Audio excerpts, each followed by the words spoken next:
अचानक नींद से मेरी आंख खुली तो मैं हड़बड़ाकर उठ बैठी।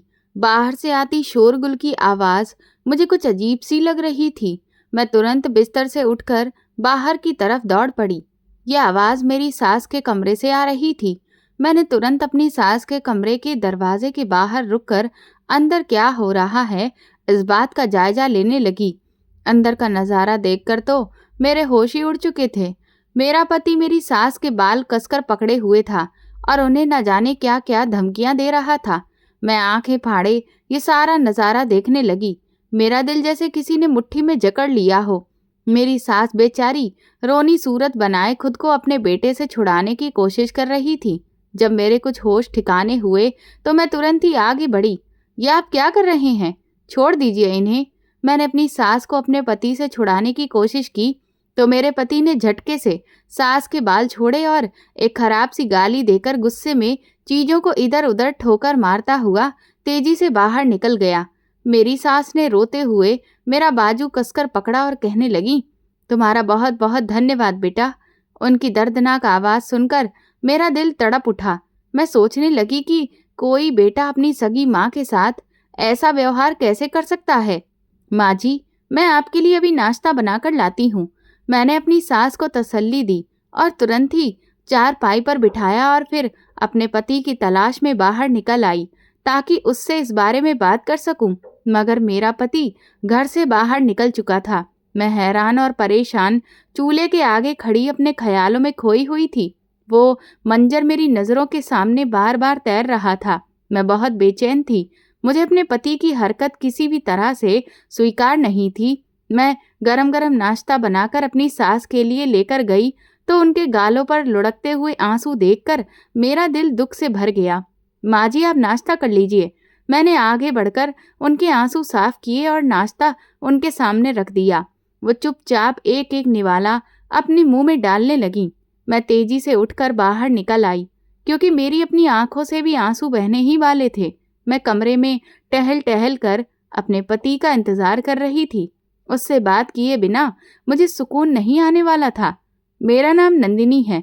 मेरे माँ बाप पढ़े लिखे लोग नहीं थे, मगर वे अच्छे परिवार से रिश्ता रखते थे। दोनों ही काफी सादे और ईमानदार थे। पापा को जहाँ अपने परिवार की परंपराओं का बहुत ख्याल था, वहीं मेरी माँ में सलीका और गुण कूट कूट कर भरे हुए थे। हम गरीब जरूर थे, मगर ईमानदार लोग थे। पापा ने सारी जिंदगी इतनी मेहनत की थी कि हम बहन भाइयों को न सिर्फ अच्छे से पाला बल्कि अच्छी पढ़ाई भी करवाई। उन्होंने कभी किसी के सामने हाथ नहीं फैलाया और ना ही अपने हालात का रोना किसी के सामने रोया। घर में बेशक हमने चटनी से रोटी खाई या फिर पानी से, मगर मेरी माँ ने कभी भी अपने मायके या ससुराल के सामने अपने हालात को लेकर कोई शिकायत नहीं की। मम्मी का कहना था कि किसी को भी अपने हालात बताने का मतलब ये है कि आप उनसे मदद की उम्मीद रखते हैं। इसीलिए कभी भी अपने बुरे हालात का जिक्र किसी से मत करो, बल्कि मेहनत और लगन से अपने हालात को खुद बदलने की कोशिश करो। मम्मी पापा की इस तरह की बातें और हमारे रहन सहन का तरीका देखकर हम सब बहन भाइयों का व्यवहार भी मम्मी पापा जैसा ही था। उन्हें झूठ बोलना और गलत काम करना बिल्कुल पसंद नहीं था। इसीलिए हम भी उनके सामने झूठ बोलने से कतराते थे और कभी भी किसी बात के लिए झूठ का सहारा नहीं लेते थे। मम्मी ने हमारी परवरिश बहुत अच्छे संस्कारों के साथ की थी। मैं क्योंकि घर में बड़ी थी, इसलिए मम्मी का व्यवहार और आदतें मुझ में ज़्यादा आई थीं। मैं स्कूल से आने के बाद मम्मी के घर के कामों में मदद करती और छोटे बहन भाइयों को भी पढ़ाया करती थी। मम्मी मुझे देखकर बहुत खुश होती थी क्योंकि मैं उनकी आज्ञाकारी बेटी थी। मम्मी पापा खुद पढ़े लिखे नहीं थे, लेकिन उन्हें पढ़ने का बहुत शौक था। उन्होंने हम सब बहन भाइयों की पढ़ाई पर बहुत ध्यान दिया था और हम सब हर साल अच्छे नंबरों से पास हो जाते थे। परिवार में किसी को भी मालूम नहीं था कि हमारे घर के हालात कैसे हैं, बल्कि सब हमें खाते पीते लोग ही समझते थे। जबकि महीने का गुजारा मम्मी जितनी मुश्किल से करती थीं, उसका अंदाजा मुझे बहुत अच्छे से होता था। मैंने अपनी ग्रेजुएशन पूरी की तो मम्मी पापा की इजाज़त लेकर एक स्कूल में नौकरी शुरू कर दी। मेरे माँ बाप नहीं चाहते थे कि मैं नौकरी करूं। उनका कहना था कि मैं अपनी पढ़ाई पर पूरा ध्यान दूं और आगे पढ़ाई जारी रखूं। मगर मैं देख रही थी कि मेरे बहन भाइयों के बड़े होने के साथ घर के हालात और भी बुरे होते जा रहे थे। उनकी पढ़ाई लिखाई और घर के खर्चों पर अब ज़्यादा पैसा लगने लगा था। इसलिए मैं चाहती थी कि मैं अपने पिता का सहारा बनूं।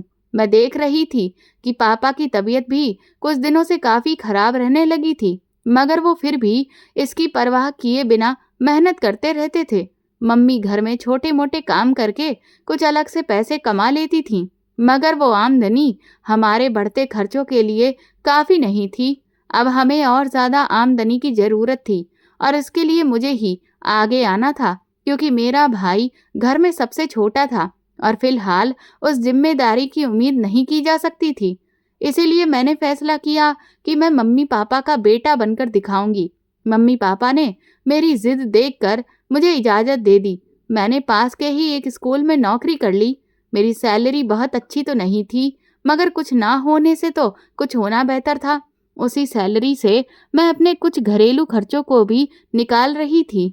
जब मैंने अपनी पहली सैलरी पापा को देने की कोशिश की तो उन्होंने साफ इनकार कर दिया। उनका कहना था कि वो बेटी के पैसे अपने हाथ में नहीं ले सकते। ये बात मम्मी ने भी कही थी कि तुम ये पैसे अपनी शादी के लिए जोड़ लो। हमारे पास इतना नहीं है कि हम तुम्हें कोई अच्छा सा दहेज दे सकें। तुम अपनी मर्जी से अपनी ज़रूरत की चीज़ें ले लिया करना। मैंने कुछ पैसों की कमेटी भी डाल दी थी और बाकी पैसे घर के बढ़े हुए खर्चों में लगा दिए थे। घर के मामलात में मम्मी पापा का हाथ बटाने की मैं कोशिश करती थी। ये मामूली सी कोशिश थी। मैं अक्सर अपने बहन भाइयों की फरमाइशें पूरी कर दिया करती थी, और अगर घर के लिए कोई सामान या फिर किसी चीज़ की ज़रूरत होती तो मैं अपने छोटे भाई से मंगवा लिया करती थी। मैं खुश थी कि मैं मम्मी पापा का सहारा बन रही थी। मैंने अपनी पढ़ाई अधूरी नहीं छोड़ी, बल्कि नौकरी के साथ साथ अपनी पढ़ाई भी जारी रखी हुई थी। मेरा इरादा था कि आगे की पढ़ाई पूरी करने के बाद किसी अच्छे स्कूल में नौकरी के लिए अप्लाई कर दूं, ताकि मेरी सैलरी और भी ज़्यादा बढ़ सके। जब मेरी ग्रेजुएशन की डिग्री पूरी हुई तो मैंने वो नौकरी छोड़कर दूसरे स्कूल में नौकरी कर ली थी। ये स्कूल पहले वाले से कुछ बेहतर था। यहाँ पर सीखने के लिए काफ़ी सारी चीज़ें मौजूद थीं और उसके साथ साथ सैलरी भी अच्छी खासी थी। मैं स्कूल में अपने काम से काम रखती थी, क्योंकि मैं मेहनती थी। इसीलिए जल्दी ही प्रिंसिपल की नज़रों में भी आ गई। वो मेरे काम को बहुत ही अप्रिशिएट करते थे। बच्चे भी मुझे पसंद करने लगे थे, क्योंकि उन्हें पूरे दिल से मैं पढ़ाया करती थी। मैंने कभी किसी बच्चे को नहीं डांटा था, फिर भी वे मेरी पढ़ाई हुई चीज़ों में दिल लगाकर पढ़ते थे और अच्छे नंबरों से पास हो जाते थे। स्कूल की इंचार्ज मुझसे बहुत खुश थीं, लिहाजा उन्होंने मुझे जल्दी से प्रमोशन दे दिया और मेरी तनख्वाह भी और ज़्यादा बढ़ा दी। मैं काफ़ी खुश थी और अपनी पढ़ाई रात के वक्त जारी रखे हुए थी।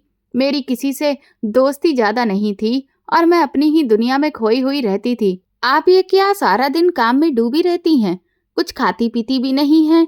मैं धूप में बैठकर स्कूल के बच्चों की कॉपियाँ चेक कर रही थी कि तभी मुझे अपने पीछे एक आदमी की आवाज़ सुनाई दी। मैंने चौंक कर पीछे देखा तो वो कोई नौजवान था जो मुझे देखकर मुस्कुरा रहा था। मैं उसे जानती नहीं थी। क्या मैं यहाँ बैठ सकता हूँ? उसने पास में पड़ी हुई कुर्सी की तरफ इशारा करते हुए कहा। मैंने हैरानी से चारों तरफ देखा। सारे टीचर्स आसपास बैठे हुए थे और अपने काम में व्यस्त थे। आप कौन हैं? मैंने उलझन से पूछा तो वो हल्का सा हंसने लगा। कमाल है, आप मुझे नहीं पहचानती? मेरा नाम संजय है। स्कूल में नौकरी करते हुए आज मेरा तीसरा दिन है और आप मुझे जानती ही नहीं हैं। वो शरारत से बोला तो मैं चौंक गई। अभी पिछले दिनों ही एक टीचर स्कूल छोड़कर गई थीं और उनकी जगह पर ही यहीं आया था। अच्छा, मुझे पता नहीं चला, मैंने धीरे से कहा और फिर उसे बैठने का इशारा किया। वो मुझसे कुछ दूरी पर बैठ गया। मैं दोबारा अपनी कॉपियाँ चेक करने में मगन हो गई, मगर शायद उसे बोलना कुछ ज़्यादा ही पसंद था। काम के दौरान वो लगातार बोलता रहा और अपने बारे में मुझे सब कुछ बता दिया। वो अपने घर का इकलौता बेटा था, जबकि उसकी बीमार माँ उसके ही सहारे पर रहती थी। उसके पापा का कुछ समय पहले ही देहांत हो चुका था। उसका कहना था कि उसके जीवन का लक्ष्य सिर्फ इस स्कूल में पढ़ाना ही नहीं है, बल्कि वो इससे भी आगे जाना चाहता है। मैं खामोशी से उसकी सारी बातें सुनती रही। मुझे उसमें या उसकी बातों में कोई खास दिलचस्पी नहीं थी, बल्कि मुझे इस बात की फिक्र हो रही थी कि मेरा काम रुक रहा था। मुझे अभी एक और क्लास की कॉपियां चेक करनी थी। मैं चुपचाप उसकी बातों पर सर हिलाती अपने काम में मगन रही। मुझे नौकरी करते हुए 2-3 साल गुजर चुके थे। मम्मी और पापा को मेरी शादी की फिक्र हो रही थी, जबकि मैं अभी शादी के लिए बिल्कुल भी तैयार नहीं थी। मैं अपने मम्मी पापा का सहारा बनकर रहना चाहती थी और यही चाहती थी कि अपने छोटे भाई बहनों की पढ़ाई में भी मदद करूं और उन्हें अच्छी शिक्षा दिला सकूं। मैंने अपनी पढ़ाई पूरी कर ली थी, जबकि मेरी बहन अब कॉलेज में पहुंच चुकी थी और उसके खर्च भी अब मैं ही उठा रही थी। अगर मेरी शादी हो जाती तो फिर मुझे नौकरी भी छोड़नी पड़ती और मैं अपनी बहन भाइयों का सहारा कैसे बनती। मम्मी और पापा रोज ही मुझे समझाने की कोशिश करते कि बेटियों को ज्यादा देर तक घर पर नहीं बिठाया जा सकता। उम्र बढ़ने के साथ साथ फिर अच्छे रिश्ते भी नहीं मिलते। मम्मी और पापा की नज़र में कुछ रिश्ते मौजूद भी थे, लेकिन वे मुझे बिल्कुल भी पसंद नहीं थे, क्योंकि वे लड़के ना तो खास पढ़े लिखे थे और ना ही उनके पास कोई अच्छी नौकरी थी। गरीब घर का रिश्ता लाने से पहले लोग कई बार सोचते हैं, और जो लोग आते भी हैं वे इस नीयत से आते हैं कि सारी जिंदगी नौकरी करो और लड़के और उसके घर वालों का सहारा बनो। अगर मुझे ही सहारा बनना था तो फिर मैं अपने माँ बाप का ही सहारा क्यों न बनती, अपनी शादी के बाद ससुराल का क्यों बनती। मुझे किसी ऐसे इंसान की तलाश थी जो मेरे साथ बिल्कुल मेरे अपने जैसा हो और जिसे मेरी नौकरी की कोई ज़रूरत ना हो। जब मैंने पापा को अपने मन की ये बात समझाई तो वे समझ गए। मेरी अपनी मर्जी के बिना ज़बरदस्ती मैं कुछ भी नहीं करना चाहती थी। और एक दिन मैं स्कूल से घर लौटी तो घर में अजीब सी हलचल हो रही थी। क्या बात है मम्मी, क्या कुछ खास मेहमान आ रहे हैं? मैंने किचन में होती हुई खास तैयारी को देखते हुए पूछा। हाँ, आज तुम्हारे रिश्ते वाले आ रहे हैं। मम्मी की ये बात सुनकर मैं हैरान रह गई। अब ये कौन से रिश्ते वाले थे? हालांकि मैंने मम्मी को अपनी पसंद के बारे में पहले ही सब कुछ बता रखा था। मम्मी, मैंने आपको बताया तो था कि मुझे अभी शादी नहीं करनी है। मैं स्कूल में आज कुछ ज़्यादा ही थक गई हूँ। अब ये मेहमानों का झंझट मुझे उलझन देने लगा है। मम्मी, मैं अपने कमरे में जा रही हूँ और मेहमानों के सामने बिल्कुल नहीं आऊँगी। आप खुद ही इस सब को संभाल लीजिएगा। मैंने मम्मी से कहा तो वो हैरान होकर मुझे देखने लगी। मगर इस बार तुम्हारी पसंद का रिश्ता आया है बेटी, अभी तुम्हें ऐतराज क्या है? मम्मी की बात सुनकर मैं चौंक गई। मम्मी, मेरी पसंद का कौन सा रिश्ता आ गया है? मैंने उदासी भरे लहजे में कहा। क्या तुम्हारे साथ ही स्कूल में कोई संजय नाम का काम करता था? यही नाम है उसका। उसकी माँ ने आज मुझे फोन पर सारी बातें बताई हैं। वो तुम्हें पसंद करने लगा है और तुमसे शादी की इच्छा रखता है। आजकल वो किसी अच्छी कंपनी में नौकरी कर रहा है।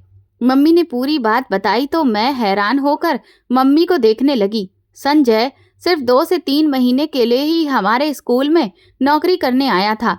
उसे नौकरी छोड़े हुए भी कम से कम 7-8 महीने का अरसा गुजर चुका था और अब उसे मेरी याद आ रही थी। मगर मम्मी, हमारे बीच में तो ऐसा कुछ भी नहीं था। बिना वजह ही मैं सबकी नज़रों में चोर का विषय बन गई थी। न जाने मम्मी क्या मेरे बारे में सोच रही होंगी। मैंने जल्दी से मम्मी को अपनी सफाई दी। हाँ, उसकी माँ ने मुझे बताया है कि तुम्हें इस बारे में कुछ भी पता नहीं है। तुम उसकी एक तरफा पसंद हो। अगर वो पढ़ा लिखा है, समझदार है और उसकी नौकरी भी बहुत अच्छी है तो फिर हमें इस रिश्ते पर भला क्या ऐतराज हो सकता है? तुम्हें तो पता है ना कि मैं और तुम्हारे पापा इतनी छोटी सोच नहीं रखते हैं। इसीलिए उसको घर बुलाकर अच्छे से देख लेंगे। अगर सब कुछ ठीक लगा तो हम ज़रूर तुम्हारी बात आगे बढ़ाएंगे। मम्मी ने बात साफ की तो मेरी समझ में भी सब कुछ आ गया। मैं चुपचाप अपने कमरे में आ गई। मगर मैं लगातार संजय के बारे में सोच रही थी। मुझे बिल्कुल भी नहीं पता था कि कब मैं उसके दिल को पसंद आ गई थी। ना तो उसने कभी अपनी पसंद का इजहार किया था और ना ही मैंने इस बात पर कभी ध्यान दिया था। वो कुछ समय के लिए स्कूल में काम करता रहा था। उसने मुझसे कई बार बात करने की कोशिश की थी, मगर मैं हमेशा अपने काम में व्यस्त रहती थी। उसे हाँ से ज़्यादा कोई जवाब नहीं देती थी। शायद उसे मेरी यही अदा पसंद आ गई थी कि मैं उसे जरा सी भी लिफ्ट नहीं करवाती थी, ना ही बाकी किसी टीचर से ज़्यादा फ्री होती थी। अब तो मेरी किस्मत का फैसला मम्मी और पापा के निर्णय पर ही टिका हुआ था। मम्मी को संजय का रिश्ता पसंद आ गया, क्योंकि उसके आगे पीछे सिवाय एक माँ के और कोई भी नहीं था। वैसे मुझे तो भरे पूरे ससुराल से भी कोई खास ऐतराज नहीं था, और ना ही मम्मी पापा को, लेकिन संजय की शराफत भी मम्मी पापा को बहुत पसंद आई थी। वो हद से ज़्यादा शरीफ और अच्छा इंसान था, और एक बहुत अच्छी मल्टीनेशनल कंपनी में नौकरी कर रहा था। मम्मी पापा ने मेरी नौकरी के बारे में भी उससे साफ साफ बात कर ली थी। उससे मेरे काम करने या ना करने का पूरा अधिकार सिर्फ मुझ पर ही छोड़ दिया था। मम्मी और पापा दोनों ही उसकी बातों से बहुत निश्चिंत हो गए थे। वैसे भी वो देखने में अच्छा भला था, और उसकी माँ हद से ज़्यादा मासूम और सीधी साधी औरत लग रही थी। मम्मी पापा को अब इस रिश्ते पर कोई ऐतराज नहीं था, और उन्होंने मुझ पर दबाव डालना शुरू कर दिया कि मैं भी संजय को दिल से अपना मान लूं। मुझे भी संजय से कोई दिक्कत नहीं हो रही थी, लेकिन मम्मी पापा को छोड़कर जाना और छोटे भाई बहनों की जिम्मेदारियों से अलग हो जाना मुझे बिल्कुल भी पसंद नहीं आ रहा था। मैंने मम्मी को समझाने की बहुत कोशिश की, लेकिन आखिरकार उनकी मोहब्बत और जिम्मेदारी का एहसास मुझ पर हावी हो गया। उनके लिए अपनी बेटी को इज्जत और भरोसे के साथ विदा करना सबसे ज़्यादा ज़रूरी था, और मैं अपनी ज़िंदगी के कारण उनकी खुशी में कोई रुकावट नहीं डालना चाहती थी। मैंने अपनी इच्छाओं को एक तरफ रखते हुए मम्मी पापा की बात मान ली, और उन्होंने संजय के साथ मेरा रिश्ता पक्का कर दिया। मैंने अपनी कमेटी के पैसे भी जोड़ रखे थे, इसीलिए शादी की तैयारियां भी शुरू हो गई थीं। पापा ने भी कुछ अपने दोस्तों से कर्ज ले लिया था, ताकि मेरी शादी का फर्ज निभा सकें। मैं नहीं चाहती थी कि शादी पर बेवजह हंगामा किया जाए या कोई फिजूल खर्ची हो। इससे मम्मी और पापा परेशान हो जाते। इसलिए मैंने शादी के लिए बहुत ही कम और ज़रूरी चीज़ें खरीदी। संजय और उसकी माँ ने ना तो दहेज के नाम पर कोई मांग की थी, और ना ही किसी खास चीज़ की इच्छा जताई थी। उन्होंने हर मामले में हमारा भरपूर साथ दिया था, और शादी के किसी भी मामले को लेकर हमारे साथ कोई बहस या जल्दबाजी नहीं दिखाई थी। उन्होंने अपनी तरफ से बारात के लिए भी बहुत कम लोगों को लेकर हमारे घर आए। मम्मी और पापा ने तो पहले ही संजय की शराफत देख ली थी, लेकिन अब तो वे उसकी समझदारी और सलीके के भी कायल हो गए थे। और इस तरह मैं विदा होकर संजय के साथ उसके घर आ गई, जहाँ एक नई जिंदगी मेरा इंतजार कर रही थी। मैं अपने ससुराल में अपनी शादीशुदा जिंदगी की शुरुआत कर चुकी थी। शादी से कुछ समय पहले ही मैंने स्कूल की नौकरी छोड़ दी थी। मैं चाहती थी कि मैं अपनी घर गृहस्थी पर पूरा ध्यान दूं, और जब ज़रूरत ही नहीं है तो फिर बिना वजह नौकरी के फिजूल चक्कर में मैं क्यों पड़ूं। मेरी सास का व्यवहार भी मेरे साथ बहुत अच्छा था, और संजय का व्यवहार तो बेहद प्यार भरा था। उसने पहले दिन ही मुझ पर अपनी पसंद का इजहार कर दिया था।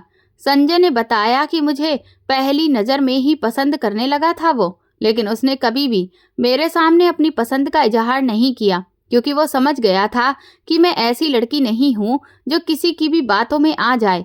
आज उसने यही फैसला किया कि फिर जब भी सही मौका आएगा वो अपनी माँ को मेरे रिश्ते के लिए भेजेगा, और उसने वैसा ही किया। अपने पति के मुंह से उसकी पसंद की बात सुनकर मैं खुशी से निहाल हो गई थी। मुझे ये बात बहुत पसंद आई थी कि संजय ने मुझे हासिल करने का एक सही और इज्जतदार तरीका अपनाया। अगर वो मुझसे दोस्ती की इच्छा जाहिर करता या मेरे सामने अपनी पसंद का इजहार करता, तो शायद मैं उसे इतनी अहमियत नहीं देती और हमारी मोहब्बत कभी पूरी नहीं होती। लेकिन उसने जिस समझदारी और सलीके से अपने जज्बातों का इजहार किया, उसने मुझे भी बहुत प्रभावित किया, और इस तरह मेरी नई जिंदगी शुरू हो गई थी। मेरी शादी को अभी एक हफ्ता ही हुआ था कि एक दिन मैंने अपने पति को अपनी मां पर हाथ उठाते हुए देखा। ये दृश्य मेरे लिए बिल्कुल असहनीय था। मैंने कभी सपने में भी नहीं सोचा था कि संजय ऐसा इंसान होगा जो अपनी सगी मां पर हाथ उठा सकता है। ये देखकर मैं बहुत परेशान हो गई और समझ नहीं पा रही थी कि अब मैं क्या करूं। मैंने संजय से इस बारे में बात करने की कोशिश की। अपनी मां पर हाथ उठाना तो दूर की बात, उनसे ऊंची आवाज में बात करना भी गलत है। तुम तो पढ़े लिखे और समझदार हो, माँ बाप के साथ ऐसा व्यवहार कैसे कर सकते हो? लेकिन उसके चेहरे पर पश्चाताप का एक भी भाव नहीं था। उल्टा वो मुझे ही जवाब देने लगा, मगर उसकी बातों में कोई दम नहीं था। मैंने उससे पूछा कि आखिर ऐसी क्या वजह थी कि उसे अपनी माँ पर हाथ उठाना पड़ा। संजय के पास इसका कोई खास कारण भी नहीं था। उसने कहा, मेरी माँ एक जलील औरत है, वो पढ़ी लिखी भी नहीं है। उसके इन शब्दों ने मुझे और भी ज्यादा हैरान कर दिया। क्या माँ बाप को उनके अनपढ़ या जलील होने की वजह से बेइज्जत किया जा सकता है? मेरे अपने माँ बाप भी ज्यादा पढ़े लिखे नहीं थे, लेकिन उन्होंने मुझे जिंदगी के नियम और समझदारी सिखाई थी। माँ बाप के तजुर्बे और कुर्बानियां ही उनकी सबसे बड़ी शिक्षा होती है। ये बात मैं चाहकर भी संजय को नहीं समझा पा रही थी। मुझे एहसास हो गया था कि संजय को समझाना बेकार है, लेकिन फिर भी मैं अपनी कोशिश जारी रखी थी। शायद एक दिन उसे अपनी गलती का एहसास हो जाए। मैंने कई बार संजय को समझाने का प्रयास किया और कहा कि आदमी को कभी भी अपनी माँ पर हाथ नहीं उठाना चाहिए। उसे अपनी माँ की कदर करनी चाहिए और उनकी अहमियत को समझना चाहिए। मैंने उसे भगवान का वास्ता देकर भी समझाया और अपने कर्मों के हिसाब से डराया भी। मैं नहीं चाहती थी कि वो दोबारा ऐसी कोई गलत हरकत करे। इस हादसे के बाद संजय की इज्जत मेरे दिल में बहुत कम हो गई थी। मैं हर संभव कोशिश कर रही थी कि उसे दोबारा ऐसा कोई मौका ना मिले कि वो अपनी माँ पर हाथ उठाए। मैं अपनी सास की बहुत इज्जत करती थी और उनका बहुत ख्याल रखती थी। उनकी सेवा में मैंने कभी कोई कमी नहीं आने दी।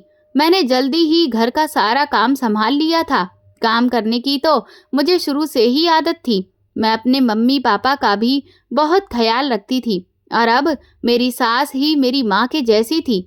वैसे भी मेरे पति का व्यवहार उनके साथ अच्छा नहीं था, इसीलिए मेरी सारी हमदर्दी अपनी सास के साथ थी। मैंने अपनी सास के व्यवहार पर नजर रखी ताकि जान सकूं कि आखिर मेरे पति उनसे इतना नाराज क्यों रहते हैं, लेकिन मैंने उनके व्यवहार में ऐसी कोई बात नहीं पाई जिसकी वजह से संजय उनके साथ बदतमीजी से पेश आता। मुझे जब भी मौका मिलता मैं संजय को समझाने की कोशिश करती। वक्त के साथ संजय का व्यवहार कुछ बेहतर हो गया।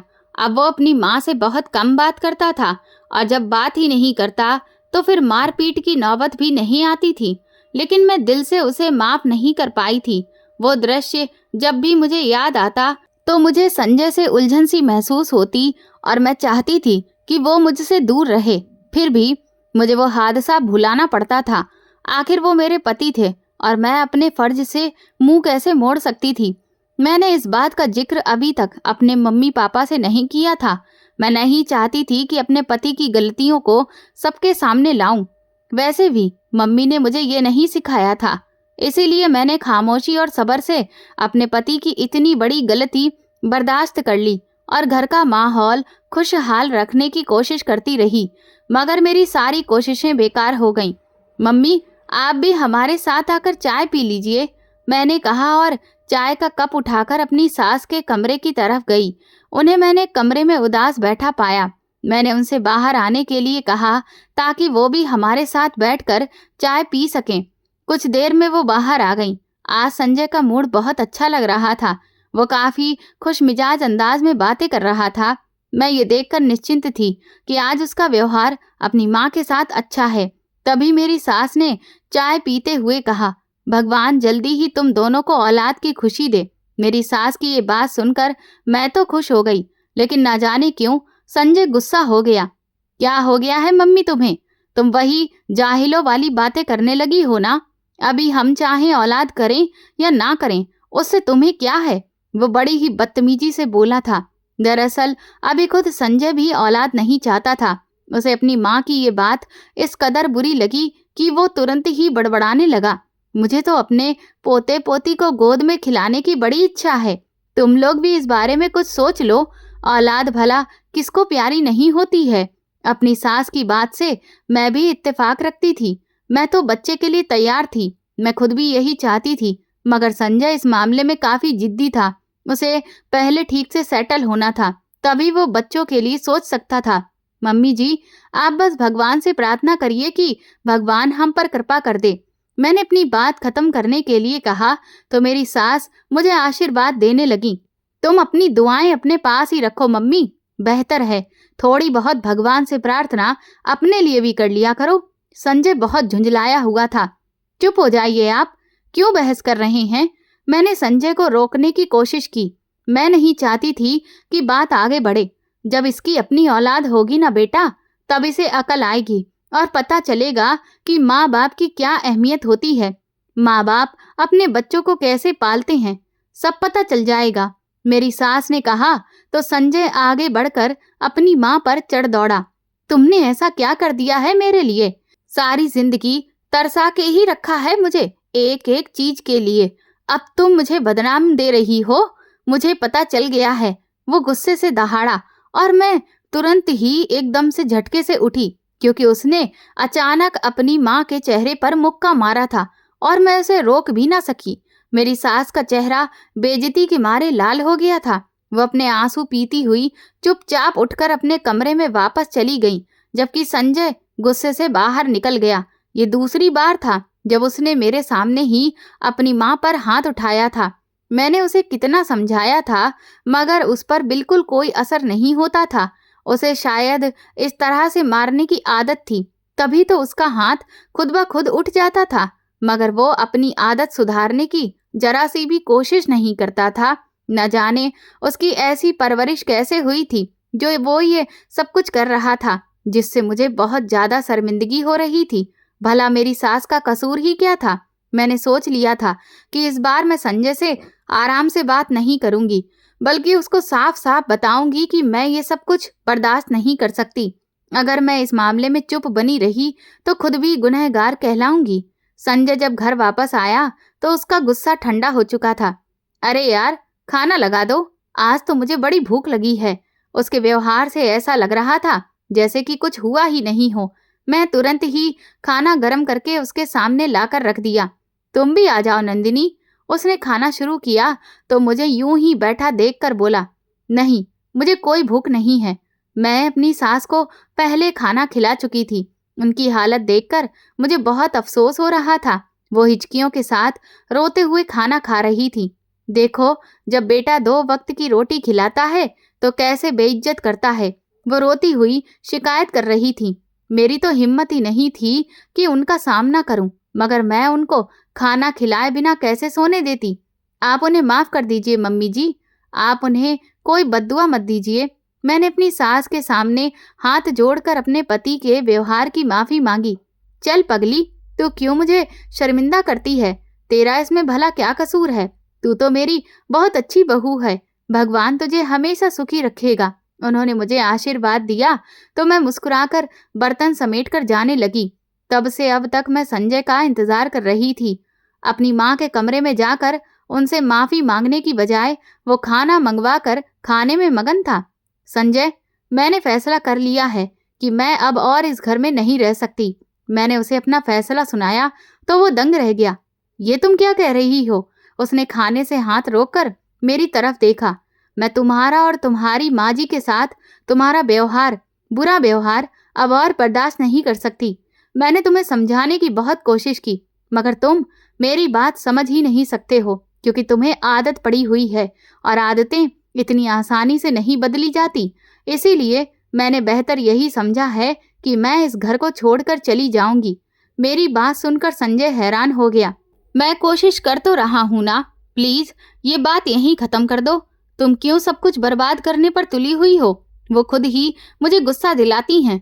संजय को अपने व्यवहार पर कोई भी पछतावा नहीं था। मुझे लगता था कि अगर कोई अपनी माँ पर जुल्म कर सकता है तो फिर वो कुछ भी कर सकता है। संजय, जब तुम अपनी माँ पर हाथ उठा सकते हो तो फिर तुम मुझ पर भी हाथ उठा सकते हो। अभी तो तुम्हारी माँ तुम्हारे गुस्से को सहने के लिए मौजूद हैं। अगर वो ना रही तो तुम्हारा अगला निशाना मैं ही बनूंगी। मैंने दिल ही दिल में फैसला किया था कि इस बार मैं पक्के इरादे से कायम रहूंगी और संजय से तो बात करना बिल्कुल बेकार ही लग रहा था। इसीलिए मैं उठकर अपना सामान समेटने लगी। संजय का ऐसा व्यवहार मेरी बर्दाश्त से बाहर था। मैं अब और नहीं झेल सकती थी। मुझे माफ कर दो। देखो, ऐसा दोबारा नहीं होगा। मैं अपनी तरफ से बहुत कोशिश करता हूँ, लेकिन कोई ना कोई बात ऐसी हो ही जाती है। मुझे तुम थोड़ा सा वक्त दो। अगर तुम इस तरह से मुझे छोड़कर चली जाओगी तो क्या मेरा व्यवहार बदल जाएगा?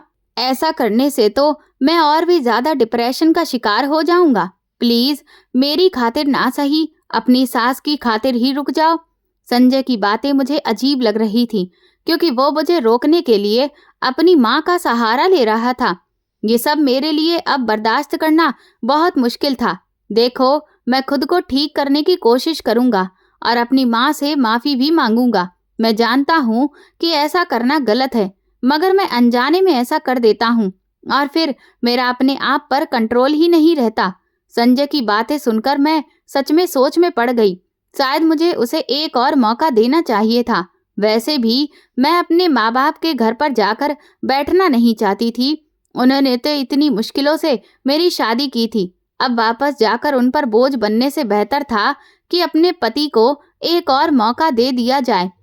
वैसे भी संजय का व्यवहार मेरे साथ तो बिल्कुल ठीक ठाक था।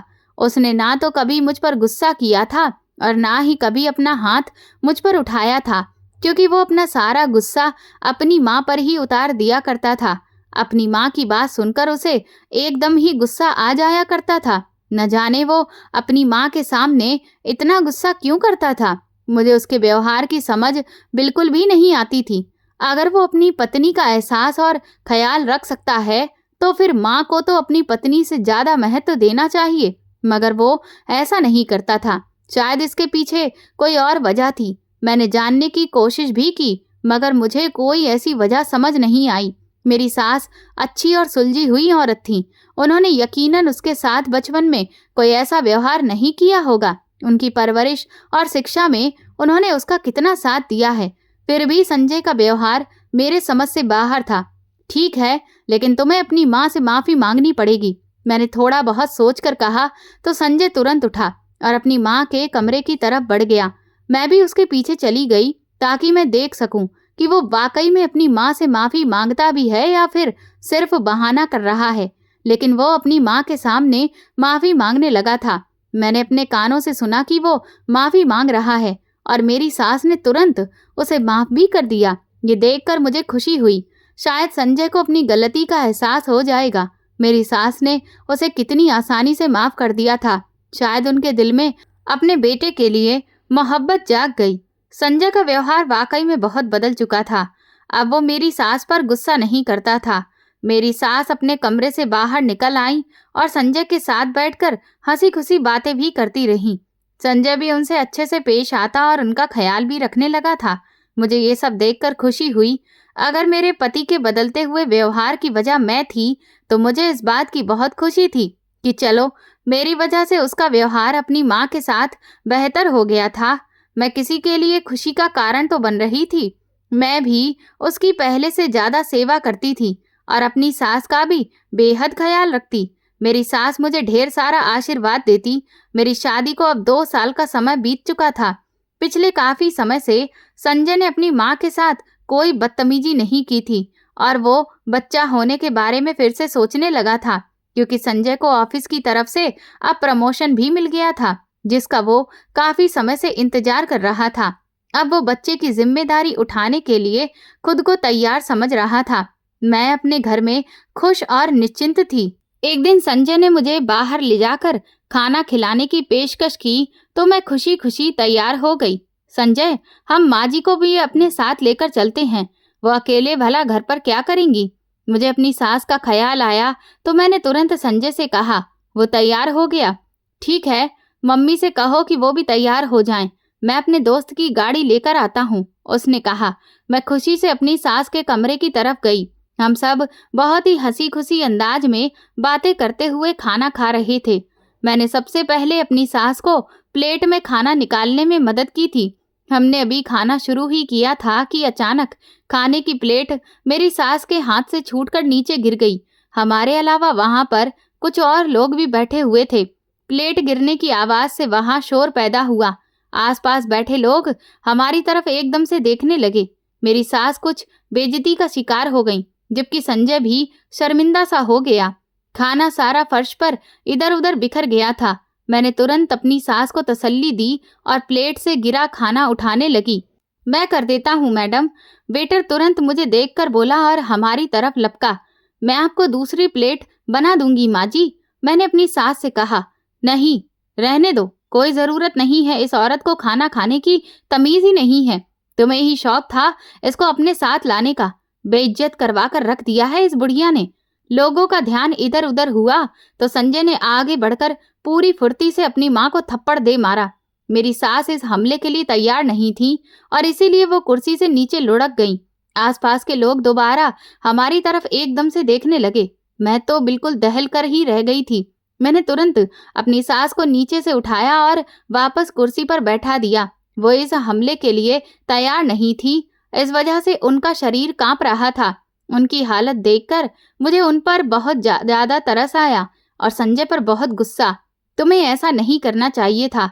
तुम्हें अपनी माँ का ख्याल नहीं रहा, तुम्हें लोगों की फिक्र पड़ी है, मैंने दबे और धीमे शब्दों में कहा। मगर संजय की आंखों में सिर्फ गुस्सा और बदतमीजी थी। मेरा दिल डर के मारे कांप रहा था और बार बार मन में ख्याल आ रहा था कि भगवान की नजर में संजय बिल्कुल गिर चुका है। मैं जानती थी कि यह हरकत भगवान की नजरों में बहुत बड़ा पाप है और इसका हिसाब उसे एक न एक दिन जरूर चुकाना होगा। हमने जल्दी से खाना खत्म किया और फिर घर वापस आ गए। मैं अंदर ही अंदर रोती रही। मेरे दिल में दुख था कि मैं अपनी सास को अपने पति के जुल्म से बचा नहीं पाई। संजय का व्यवहार और उसकी बदतमीजी मुझे बहुत दुखी कर रही थी। उनकी गलती इतनी बड़ी नहीं थी कि वो अपनी माँ के साथ ऐसा व्यवहार करे, मगर वो अपना गुस्सा और बुरा अंदाज दिखा रहा था। वो कभी भी नहीं सुधरेगा, वो कभी भी अपनी माँ की इज्जत और ख्याल नहीं करेगा और मैं उसे उसकी गलतियों से वाकिफ नहीं करा पाई। मेरे दिल में गम था, मगर मैं जानती थी कि संजय की सोच कभी बदलने वाली नहीं थी।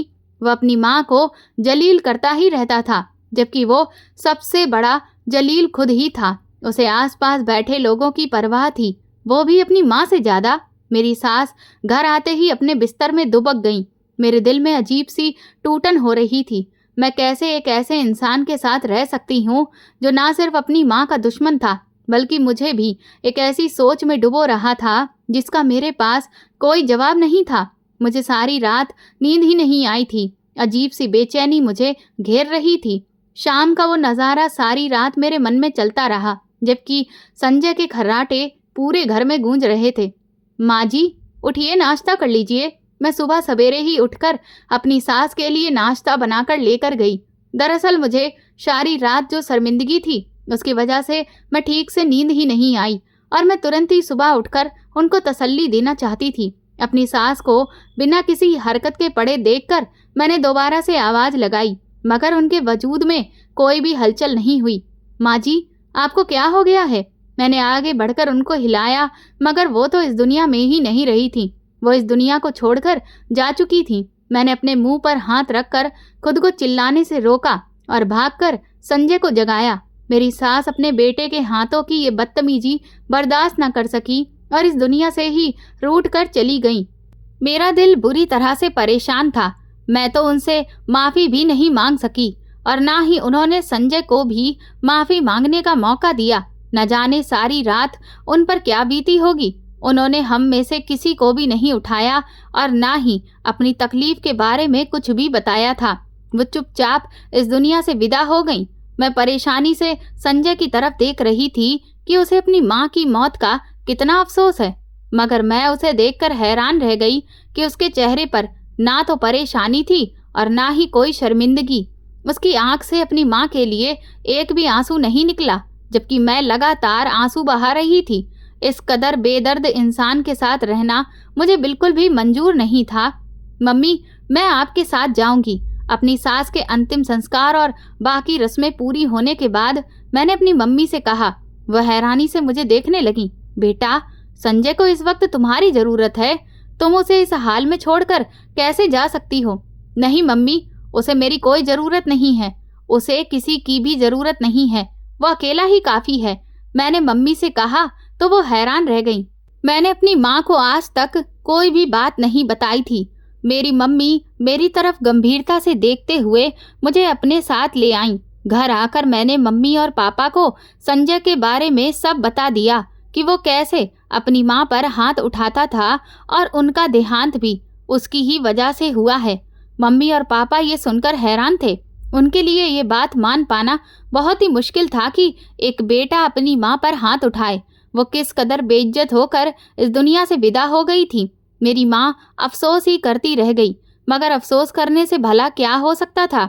मेरे दिल का बोझ भी कम नहीं हो रहा था। काश मैं संजय को समझा सकती, उसे रोक सकती, मगर मैंने अपनी पूरी कोशिश की। वो कुछ मानने को तैयार ही नहीं था। मैं अब अपनी मम्मी पापा के साथ रहने लगी। मैं संजय के सामने ही घर से निकली थी। उसने मुझे एक बार भी रोकने की कोशिश नहीं की। शायद मौका ऐसा नहीं था, लेकिन उसके बाद मैं और मम्मी पापा ने भी उससे बात करने की कोशिश नहीं की, और ना ही वो मेरे माँ बाप के घर पर पलट कर आया था।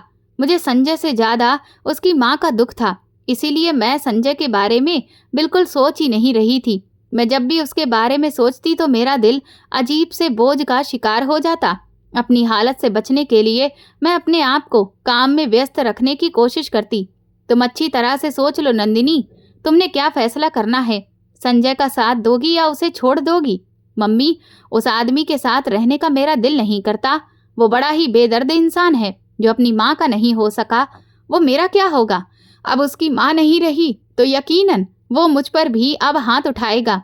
मैं संजय की फितरत को अच्छी तरह से समझ गई थी, इसीलिए मम्मी पापा से साफ बात की। मम्मी पापा ने भी मुझ पर दबाव नहीं डाला था, और ना ही वो ये चाहते थे कि वो मुझे मजबूर करके दोबारा उसके साथ भेजें। ये तुम्हारा अपना फैसला है, अच्छी तरह सोच समझकर फैसला करना। हमें तुम्हारे यहाँ रहने पर कोई ऐतराज नहीं है। तुम ये मत सोचना कि तुम हम पर बोझ बनकर रह रही हो। मम्मी की बात सुनकर मेरी आंखों में आंसू आ गए थे, क्योंकि उस दिन मैं मम्मी के साथ ही चली आई थी, लिहाजा कोई भारी भरकम सामान अपने साथ नहीं लाई थी। कुछ दिन के बाद मैं अपना जरूरी सामान लेने संजय के घर चली गई। मुझे ये पता नहीं था कि वो उस वक्त घर पर मौजूद होगा या नहीं। मेरे पास दरवाजे की एक एक्स्ट्रा चाबी थी जो उस दिन मैं अपने पर्स में रख लाई थी, इसीलिए मैं दरवाज़ा खोलकर अंदर दाखिल हुई। पापा ने मुझे अपने छोटे भाई के साथ ही भेजा था। मैंने जाने के लिए वो वक्त चुना था जब संजय घर पर मौजूद ना हो। वो उस वक्त ऑफिस में होगा, यही सोचकर मैंने चाबी से दरवाज़ा खोला और अंदर दाखिल हो गई। मगर घर में अजीब सी बदबू फैली हुई थी। शायद कई दिनों से सफाई नहीं हुई हो। मैंने सोचा और अपने कमरे की तरफ बढ़ी। जो नज़ारा देखा उसने मेरी सांसें ही रोक दी। कमरे में बदबू फैली हुई थी। जब मैं अंदर गई तो मेरे पैरों तले से जमीन निकल गई। मेरे पति की हालत ऐसी थी कि जैसे वो कई दिनों से बेहाल पड़ा था। उसके शरीर पर कीड़े रेंग रहे थे और आंखों में मौत सा डर दिख रहा था। उसके वजूद में हल्की जान बाकी थी और आंखें दरवाजे पर टिकी थीं। न जाने कब से वो पैरालाइज का शिकार था। उसका वजूद बहुत ज़्यादा कमज़ोर हो चुका था। वो तो पहचान में ही नहीं आ रहा था। डर की एक तेज लहर मेरे पूरे शरीर में दौड़ गई। मैंने तुरंत अपने छोटे भाई की आंखों पर हाथ रखा और उसे बाहर लेकर आई। अंदर का नज़ारा मेरे लिए बर्दाश्त करना मुश्किल था। मैं गहरे सदमे में थी और संजय का अंजाम देखकर मेरा पूरा शरीर कांप गया था। मैंने रोते हुए कांपते हाथों से पापा का नंबर मिलाया। वो इंसान जिसने अपनी माँ को थप्पड़ मारा था, जो इंसानों की इज्जत और भरोसे को अपनी जिंदगी का हिस्सा नहीं समझता था, आज वो खुद ऐसी नरक भरी जिंदगी का शिकार था जैसे भगवान ने उसकी बदतमीजियों का हिसाब उससे ले लिया हो। ये ना सिर्फ उसकी शारीरिक हालत का आईना था, बल्कि उसके दिल की गंदगी और आत्मा की बदहाली को भी साफ जाहिर कर रहा था। मेरे दिल में कोई हमदर्दी या अफसोस नहीं रहा था। मैं जानती थी कि जो इंसान अपने सबसे करीबी रिश्ते यानी अपनी माँ के साथ इस तरह का व्यवहार करे, उसका अंजाम कभी भी अच्छा नहीं हो सकता। एक पत्नी की हैसियत से उसकी बीमारी में उसका साथ देना मेरा फर्ज था। मैंने पापा की मदद से उसकी गंदगी साफ की और उसे अस्पताल पहुंचाया। शायद उस पर अचानक से ये बीमारी हमलावर हुई थी। उसका वजूद एकदम से बिना किसी हरकत का हो गया था। ये वो बदला था जो उसकी बदतमीजियों की वजह से हुआ। हर कर्म का एक नतीजा जरूर होता है और कभी न कभी वो नतीजा इंसान को मिलता ही है। जो इंसान दूसरों के साथ बदसलूकी करता है, आखिरकार वो खुद ऐसे ही नरक भरे अंजाम का सामना करता है। इंसान की मोहब्बत और इज्जत उसकी सबसे बड़ी अच्छाई की वजह होती है। और जो अपनी माँ और अपने रिश्तेदारों की कदर नहीं करता, वो कभी भी जीवन में खुशी और सुकून नहीं पा सकता।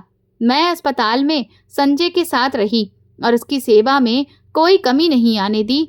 उसका व्यवहार जो उसकी माँ के साथ था, वो अपने अंजाम को पहुंच चुका था और उसकी सजा बहुत बुरी थी।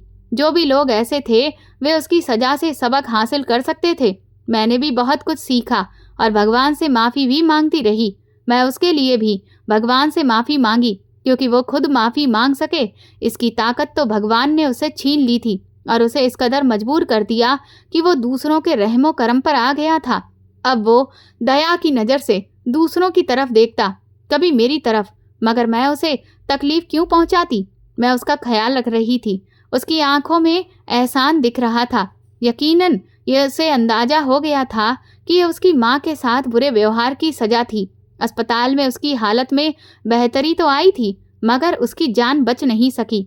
न जाने कितने दिनों से तो वो भूखा था। जब मैंने अपने हाथों से उसे खाना खिलाया तो उसे सुकून की सांस आई। आखिरकार वो 1 हफ्ता अस्पताल में रहकर इस दुनिया से चला गया। मुझे उसकी मौत का अफसोस था, मगर इस बात पर सुकून था कि मैं आखिरी वक्त में उसकी सेवा करती रही और उसके साथ वक्त भी गुजारा था। और मैं भगवान से उसकी मौत के बाद भी उसके लिए माफ़ी मांगती रही। मैंने उसके लिए गरीबों को खाना और कपड़े भी बांटे ताकि उसकी आत्मा को शांति मिले, और भगवान से उम्मीद रखी कि वो उसके गुनाहों को माफ़ करेंगे। लेकिन इसके साथ ही संजय जाते हुए भी मेरे दिल में ये सवाल हमेशा के लिए छोड़ कर गया कि भला वो अपनी माँ के साथ ऐसा व्यवहार क्यों करता था? इसके पीछे क्या वजह थी, या फिर वो बेवजह ही ऐसा किया करता था? ये पूरी कहानी काल्पनिक है। इसका किसी भी व्यक्ति, स्थान या वास्तविक घटना से कोई संबंध नहीं है। इसका उद्देश्य केवल मनोरंजन, शिक्षा और सस्पेंस आधारित कहानी प्रस्तुत करना है। दोस्तों, आपको ये कहानी कैसी लगी? मुझे कमेंट सेक्शन में ज़रूर बताएं। मेरे चैनल को सब्सक्राइब कर वीडियो को लाइक कर दें और वीडियो को हाइप भी दें। ऐसी और भी रोमांचक कहानियाँ सुनने के लिए मेरे चैनल के साथ बने रहें। धन्यवाद।